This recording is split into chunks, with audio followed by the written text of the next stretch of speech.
அவர்கள் திராவிடம் என்ற கோட்பாட்டை வைக்கிறாங்க. நாங்கள் அதல்ல தமிழ் தேசியம் என்ற ஒரு மாற்று கோட்பாட்டை வைக்கிறோம். உங்களுக்கு எங்களுக்கு என்ன வேறுபாடுன்னு சொல்றோம்.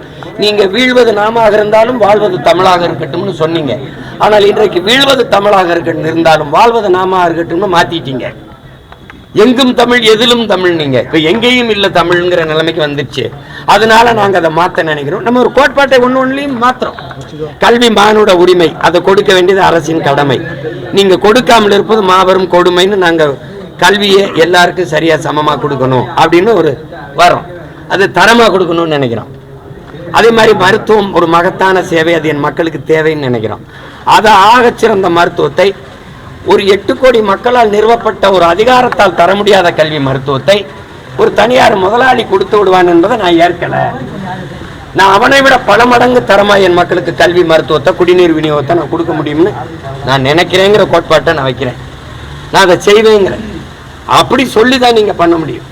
என் தம்பியே பேசும்போது நான் முன்வைக்கிற கருத்துக்கு நீங்க வாக்கு செலுத்துங்கன்னு சொல்லல, என் முகத்துக்கு வாக்கு செலுத்துங்கிறப்பல. இந்த முகம் இன்னைக்கு இருக்கிற மாதிரி 5 வருஷங்கள்